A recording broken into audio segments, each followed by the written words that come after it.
Hi friends, welcome to mini blog. మనమైతే రోజు టమాటా పచ్చడి అయితే చేద్దాం. ఎలా చేద్దాం రండి చూపిస్తాను. ఫస్ట్ ఏంటంటే టమోటాలు నీట్గా కడిగేసేసి ఆరబెట్టుకోవాలన్నమాట. తడి లేకుండా తుడిచిపెట్టుకోవాలి.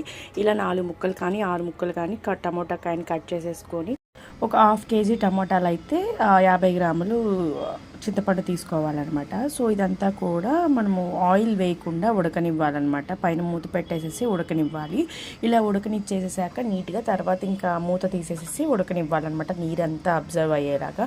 తర్వాత వచ్చేసి ఆవాలు మెంతులు దోరగా వేయించేసుకొని ఇలా పౌడర్ పట్టుకోవాలన్నమాట. పౌడర్ పట్టుకున్నాక మనం ఉడకపెట్టుకున్న టమోటా ఇదంతా కూడా మిక్సీలో వేసుకోవాలన్నమాట. ఇప్పుడు half cup crystal salt, 1 cup కారం తీసుకున్నాను. తెల్లుల్లిపాయలు తొక్కులు చేసేసి వేసుకున్నాను అనమాట. తర్వాత ఆవాలు మెంతులు పౌడర్ వేసేసుకొని గ్రైండ్ చేసుకోవాలన్నమాట. గ్రైండ్ చేసుకున్నాక ఇలా ఆయిల్ వేసేసుకొని ఆయిల్లో పోపులు వేసేసుకోవాలన్నమాట. తర్వాత ఎండుమిర్చి, కొన్ని కరివేపాకు రెప్పలు, తెల్లుల్లిపాయలు వేసేసేసుకొని నీట్గా అది మనకి బ్రౌనిష్ కలర్లో వచ్చేదాకా వేయించుకోవాలన్నమాట. వేయించుకున్నాక మనం ఏదైతే పేస్ట్ పట్టుకున్నామో ఆ పేస్ట్ అంతా దీంట్లో వేసేసేసి ఆ ఆయిల్ అంతా అబ్జర్వ్ అయ్యేలాగా దానికంతా పట్టేలాగా మనం మిక్స్ చేసుకుంటూ ఉడికించుకోవాలన్నమాట.